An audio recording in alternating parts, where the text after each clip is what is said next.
미래를 바꾸는 중요한 사건이 한국에서 일어났습니다. 한국이 기존의 CPU와는 다른 기술로 만들어진 CPU를 공개해 전 세계가 난리가 났는데요.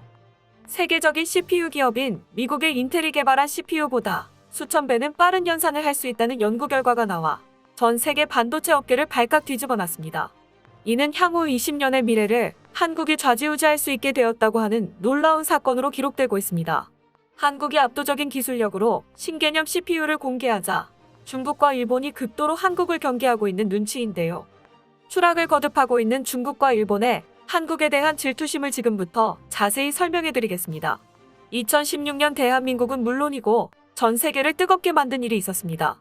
바로 바둑의 신이라 불리던 이세돌 구단과 인공지능의 대결이었는데요. 전 세계가 생중계로 지켜본 이 경기는 인류에게 충격이었습니다. 압도적으로 인간이 바둑에서 이길 것이라 장담했던 사람들과 인공지능 전문가들조차 알파고가 보인 경기력에 당황하지 않을 수 없었습니다. 한때 한국에선 인공지능의 습격이라는 소리가 나오며 인간을 아득히 뛰어넘는 미래를 두려워하는 목소리가 나왔습니다. 그 이후로 6년의 시간이 흘렀고 미래는 알 수 없는 영역이 되었습니다. 이세돌과 경기했던 알파고는 낡은 인공지능으로 취급되고 있는데 신형 인공지능과 비교해서 퍼포먼스가 떨어진다는 평가를 받았습니다. 그만큼 로봇은 물론이고 인공지능이 점점 사회 속으로 스며들고 있는데요. 조만간 인공지능은 사람들을 도와주는 존재로 지금의 스마트폰과 같은 존재가 될 것으로 전망됩니다. 이 때문에 많은 전문가들과 국가 지도자들은 인공지능 분야에 앞다퉈 투자를 하고 있는 상황입니다. 인공지능을 완전히 습득한 국가가 미래의 불을 손에 쥘 것이며 이를 위해선 반드시 첨단 소재를 많이 확보해야 한다는 인식이 공통적으로 퍼져 있습니다. 특히 반도체는 향후 인공지능 개발에 있어 빼놓을 수 없는 중요한 부품인데요. 최첨단 반도체가 없으면 인공지능의 손도 못 대는 것이 현실입니다. 그렇기에 미국과 중국이 반도체 분야에서 승기를 가져가야 한다고 말하며 천문학적 금액을 투자하는 것은 당연한 얘기라 할 수 있습니다. 조 바이든 행정부는 반도체 산업 육성을 위해 세계 반도체 기업들을 대상으로 관련 자료를 요구하는가 하면 자국의 반도체 공장 짓기를 강요하고 있는데요. 미국 기업들도 미국 정부의 지원에 힘입어 엄청난 설비를 짓고 있습니다. 최근 인텔은 오하이오주 콜럼버스시에 외곽 지역에 200억 달러에 달하는 2개의 첨단 반도체 공장을 짓겠다고 발표했습니다. 또한 일자리 창출 명목으로 세금도 공제해주는 파격적인 혜택이 이어졌는데요. 미국이 얼마나 반도체 산업을 중요하게 생각하는지 알 수 있는 대목입니다. 한편 중국은 대만이나 한국과 달리 첨단 반도체 제조기업이 없기에 관련 기술을 확보하고자 중국 반도체 기업 육성에 조 단위의 금액을 투자했습니다. 대만의 유명 반도체 관계자를 비싼 돈을 들여서 스카우트를 하거나 대규모 공장을 지으며 인프라 확충에 열을 올렸습니다. 하지만 반도체 기술은 한두 해 안에 개발할 수 있는 기술이 아닌데요. 몇십 년에 걸친 노하우와 관련된 기술자들이 다 같이 작업을 해야 첨단 반도체를 손에 넣을 수 있는 것이 현실입니다. 한국은 다행히도 이 반도체 분야에서 세계적인 수준입니다.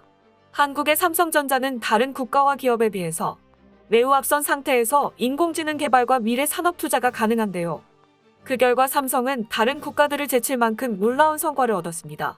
국제학술지 네이처는 삼성전자가 자기 저항 메모리를 기반으로 한 인메모리 컴퓨팅을 세계 최초로 구현해냈다고 공개해 화제가 되고 있습니다. 미국이나 중국 등 인공지능 분야 선두 국가도 해내지 못한 것을 한국 기업이 해낸 것인데요. 반도체의 성능이 개선된다는 것은 다시 말해 연산 저장 사이의 속도가 개선된다는 의미였습니다. 현재 대부분의 컴퓨터 기술을 살펴보면 연산을 하는 부분과 저장을 담당하는 반도체를 직렬로 연결하여 각각의 부분을 분리해 다른 영역을 수행하게 하는 방식이 일반적이었습니다. 각각의 영역에서 연산 저장이 따로 수행되면 그만큼 둘 사이에 갭이 생기는데 그 갭이 데이터 처리 속도에 영향을 미칩니다. 문제는 기존의 기술력으로 이 갭을 줄일 수 없었는데요. 그런데 이번 삼성전자가 연산과 저장을 한 번에 할 수 있는 기술을 개발해 업계를 발칵 뒤집어 놨습니다. 연산과 저장이 동시에 수행되는 인메모리 기술이 실현되면서 이제까지 상상에만 그쳤던 유로모픽 반도체에 한국은 도달할 수 있게 되었는데요.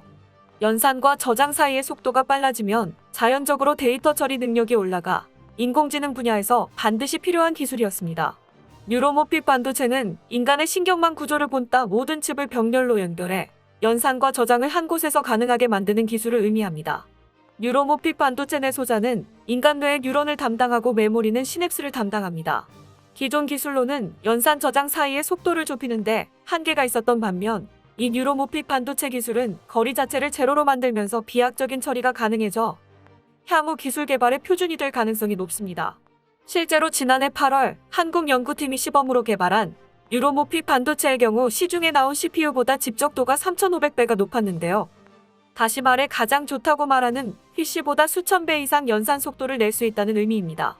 삼성은 개발한 엠램 반도체를 AI 계산에 응용해 숫자 분류 테스트를 시행했는데요.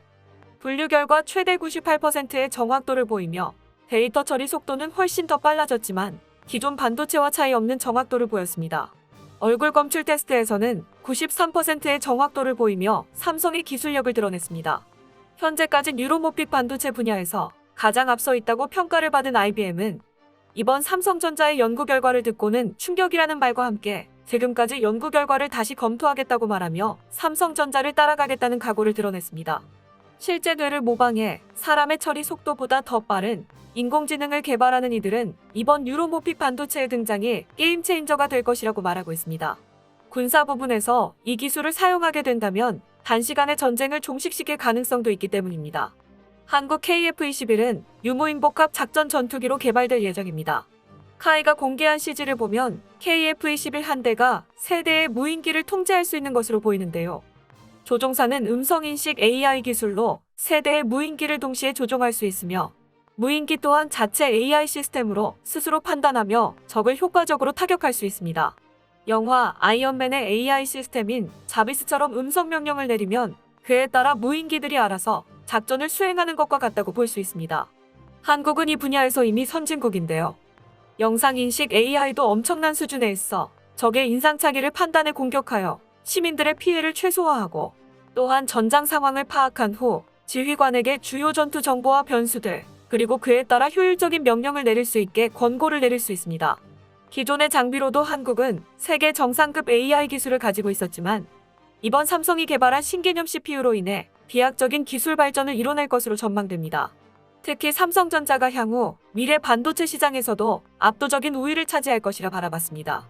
그러지 않아도 삼성전자는 작년 반도체 매출 1위를 차지하며 좋은 소식을 알렸는데요. 글로벌 시장조사 업체 가트너에 따르면 작년 매출에서 삼성전자가 759억 5천만 달러의 매출을 기록하며 글로벌 1위를 거머쥐었다고 발표했습니다. 코로나로 인해 사업 공정이 원활하지 않았음에도 불구하고 다른 기업들을 제치고 매출 1위를 달성한 것이라 의미가 있는 기록인데요. 2020년 인텔의 매출 1위 기록을 다시 뺏은 것으로 가트너는 삼성전자는 올해에도 호황을 기록할 것이라 분석했습니다. 이런 삼성전자의 약진과 부단한 발전을 질투한 국가가 있는데요. 바로 일본입니다. 일본은 삼성전자가 자신들의 기술을 빼앗아갔다며 분노하고 있습니다. 일본은 버블 경제 시기인 1990년대 반도체 시장에서 한국과 대만 등 다른 기업들을 제치고 놀라운 점유율을 기록했습니다. 일본이 멈추면 세계 산업이 돌아가지 않는다고 할 정도였는데요. 하지만 버블 경제가 꺼지고 일본이 불황에 접어들면서 반도체 기업도 좋은 시기가 끝났고 이 시기부터 기술 유출이 시작되었다고 일본 보수 언론은 지적했습니다. 일본 유력 주간지 슈칸신초는 최근 발간호에서 인재 유출로 현재 일본 반도체 기술이 다른 국가로 넘어갔다는 분석을 내놓았습니다. 히타치와 후지스 등 느라성 같은 일본 기업의 영광을 다시 재조명했는데요. 1990년대 많은 일본인 반도체 전문가들이 토요일에 나갔다가 월요일에 들어오는 식으로 기술을 알려줬다는 사실을 보도하며 기술자들이 엄청난 금액을 받고 일본 기술을 넘겼다는 폭로를 했습니다. 당시 근무자들의 도덕적 해이에 대한 인터뷰도 실었는데요.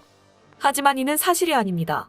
당시 일본이 강점을 보였던 반도체는 D램 반도체로 기업용 대형 컴퓨터에 주로 납품하는 반도체를 많이 생산했습니다. 그러나 시대가 PC로 넘어가면서 소형 컴퓨터에 들어가는 반도체로 패러다임이 변화했습니다. 일본은 변화의 시기에 대형 D램 생산을 벌이지 못하고 이에 집착했는데요. 체질 개선에 성공한 한국 기업은 일본의 뒤를 이어 반도체 생산국이 되었고 2021년 한국과 일본의 반도체 산업은 과거의 선택 하나로 완전히 갈리게 되었습니다. 지금 일본 반도체 기업은 세계적인 수준은커녕 기술력 부족에 허덕이고 있습니다. 히타치 기업 출신 연구원인 유노가미 다카시는 저서에서 일본이 반도체 전쟁에서 패배한 것은 과잉 기술과 과잉 품질에 집착하며 체질 개선에 욕심을 보이지 않았기 때문이라며 통렬한 자기 비판을 했습니다. 그러나 일본 언론들은 아직까지도 한국과 대만이 기술 도둑질을 했기 때문에 일본 기업들이 억울하게 당한 것이라며 자국 산업의 폐망 원인을 잘못된 곳으로 돌리고 있습니다. 이제는 삼성의 엠램 개발과 인메모리 방식으로 인해 삼성 반도체가 산업의 표준으로 정착되고 있는 상황에서 일본은 이제 엠램을 사용하려면 꼼짝없이 한국에게 의지해야 하는 입장인데요. 또다시 이를 낸 한국에 박수를 보내며 언제나 세계 최고의 반도체 강국으로 남기를 바랍니다. 끝까지 시청해주셔서 감사합니다. 도움이 되셨다면 좋아요를, 다른 이야기도 궁금하시면 구독을 눌러주세요.